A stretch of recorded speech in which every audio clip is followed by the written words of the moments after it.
Jase Farmer from Sports HQ joins us right now. What a beautiful location we're coming to you from this week, Jase. Isn't it great? Absolutely beautiful. That is, of course, Surfers Paradise behind us, if you haven't guessed. Sporting capital of Australia. Absolutely. We have the Gold Coast Suns AFL team, we've got the Gold Coast Titans AFL team, and a basketball team called the Gold Coast Blaze. No idea why. But anyway, let's preview round 22 of this week's competition. Friday night it gets underway. North Queensland and the Broncos. Is this game up in North Queensland? It is. Yeah, up in North Queensland. And it's interesting that the local derbies are 1,000 k's apart, but they're Queensland brothers. But Brisbane have won the last 6 here. North Queensland are trying, aren't they? They're trying their heart out, but they can't put 80 minutes together. The Broncos, you went and saw them up close over last weekend. Yeah, I went to my first game in a lot of years up there at Lang Park. I've got to say, really easy to get to. And, I had a good time. I just went, wow, it's great coming back to the footy, because I've been one of these guys that have gone, no, you don't get a better view than sitting in front of your 50-inch plasma. But there is something about going to the footy that's special, I loved it. Yeah, great. And that's good to see. Everyone should get out and have a game. Try that this weekend.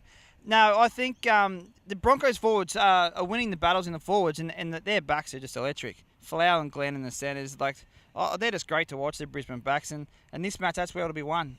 Brisbane will sort of at least be on par in the forwards, and their backs will just kill them. So the Broncos in that one, Titans and the Eels. Oh, they got all the Queensland teams in the Friday night. Friday night. I didn't think you'd be happy about that one. Titans and Eels down here on the Gold Coast. This is going to be a good one. Who are you predicting? I'm going to go Titans, and I'll talk why. The Hayne train sort of crashed and burned on Friday, but you can't blame him solely. Is Jared Hayne a bit of a tosser when he does this? Should a grown man really be doing this? What are your thoughts? No, not at all. You don't like it? Not at all. No, I'm all up for showmanship, but I think he's hearing the media and going, yeah, I'm on the plane. So, I'm not a Hayne fan, as you've probably worked out. But, look, I'm not going to blame him for last week, because like I said last week as well, he plays off the back of the forwards with second phase play, and if they can't provide that for him, he's not got much room to move. Cartwright knows that. They've actually got a good record against the Eels. They've got a 3-1 record. Their forwards are going good. I think they'll contain the Eels forwards, and I think the better halves combination of Prince and Rogers will get them home. Okay, so there's your two Friday night ones. Manly and Melbourne at Brookvale on Saturday night. Grand final replay from last season. Year before. The year before, was it? Yeah, so who are you predicting in this one? Geez, Manly were woeful on Monday night against the Knights. We were going good. We only had one wrong last week up until that game, so I was disappointed in their effort. Melbourne are going good. We thought they would have petered out by now, to be honest, with their interest levels, but they're still boxing on. They played some pretty footy against the Raiders. They're doing it tough a week before against the Panthers. I'm going to tip Melbourne to beat Manly. He just hasn't quite sort of got it together yet. And by the way, if you're watching this and you live in Melbourne, that weather on the weekend, I think it hailed, it was rain. Look at this is Gold Coast at the moment. It's 25 degrees in winter, and don't even think of moving up here, because it's hard enough to get a car park at the shopping centres as it is. What about Mr. Inglis? Left Melbourne one day, I think it was Monday this week. I think it was 9 degrees when he left. He landed here on the Gold Coast at 23-degree weather. It's going to be interesting to see where he ends up. Souths and the Tigers, both teams been a bit hot and cold. Who are you predicting? Yeah, I'm predicting Tigers. Souths have been a bit, how you going? They should have turned up against the Bulldogs and didn't. Souths beat Tigers by 50 early on in this year at the SCG, but I don't think that's going to help them. They've got a lot of injuries, and Burgess is out this week, and he's been their number one man this year. Tigers aren't winning pretty, but they're winning, which is something that previous years they haven't done.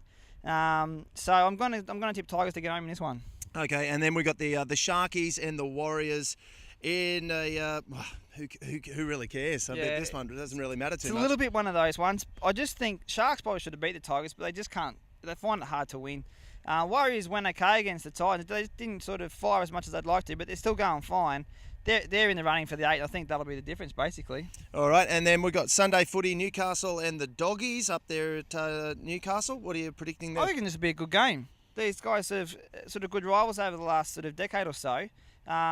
Newcastle, again, you don't know who's going to turn up. They give it to Manly last Monday, didn't they? And they've got pumped by Raiders just before that. So you don't know who's going to turn up. Bulldogs, on the other hand, are improving. They got Benny Roberts back last week, and he proved to be quite a difference. He's coming off the bench this week. I think he'll be the difference, and he'll get the Doggies home.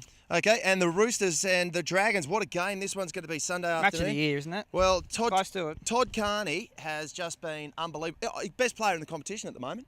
firing on all cylinders. In fact, everyone's talking about signing Greg Inglis. The Titans and the Broncos are fighting over it. It seems to me that the two players that are in rare form at the moment are Carney from the Roosters and Matt Rogers for the Titans. Won the last 2 games for the Titans single-handedly. Both got something in common. Heavily tattooed, okay? Both got the worst tattoos in the history of bad tattoos. Forget about trying to sign Greg Inglis. I say sign Jesse James. Have you seen that guy's tattoos? I have, yeah. The guy that cheated on Sandra Bullock. Might not know rugby league, but the guy's tattooed, and it seems to be the in thing at the moment. Might just be the sort of the way to get him home. Get up Jesse James. What are you saying, mate? You reckon the Roosters can do it one more Mate, time? I'm on the Roosters train and have been for a while. They've won 8 of their last 9. I just don't see why that had changed. Like, the Dragons play a really tight, compact game, as you would have seen against the Broncos. Low scoring. I just think Roosters have got too much firepower, and Dragons haven't found that attacking button over the last month. And when it comes to the crunch, because this will be tight, you'll get the back end of the last 20 minutes, it'll be close. But when you need to go for a play, I think Roosters have got more people that can get them home. All right, and then Monday Night Football, the Raiders and Penrith. Yeah, down there at Canberra. I'll probably be cold and I'll be flicking around, probably looking for a cooking show rather than watching this. I'll be perfectly honest. It's got to be a good Monday night game to get me in. Yeah, I hear you. I just don't see how Panthers can lose this, to be honest. They've just got so much to play for. Raiders are 2 games from the 8. They're basically gone as far as finals contentions go. If the Panthers have let this one slip, I don't know what Elliott will do to them.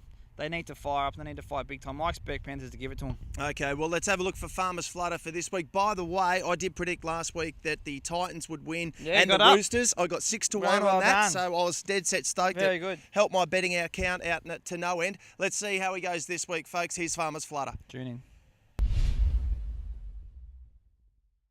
Hey guys, Farmers Flutter time. Geez, we were close last week. We actually won all 3 selections, but the margins weren't enough for us to get across the line in 2 of them, so spewing there.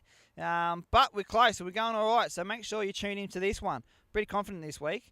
We're going to hit Warriors to beat the Sharks. Sharks just haven't got enough firepower.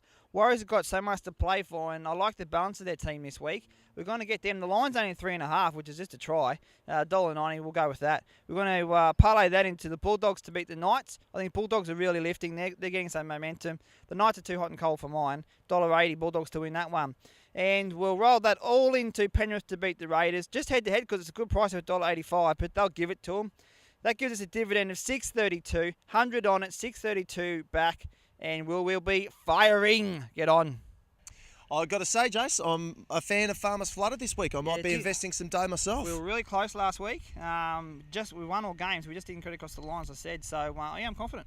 All right. And, of course, look, Sports HQ, plenty of stuff to read about if you want to get involved. sportshq.com.au. Everything with regards to the sporting world, not just rugby league. There's some great stuff up there, Jase. It's great, mate. And the punters are getting involved. Punter Allen, hello, Alan. Written some great articles lately, and we've got lots of banter going on there. So make sure you jump online. Have a go at your own article. We'll post it so everyone can have a squiz, but also you can throw some comments up on other people, so make sure you check it out. That's it. Why just banter on to your buddies about it when you can let the whole world know about it at sportshq.com.au? Throw your opinion in there. Have a crack. Hey, Jase, beautiful location this week. We'll see everybody again next week. Round 22 of the Rugby League. Good luck, good tipping. Have a good weekend.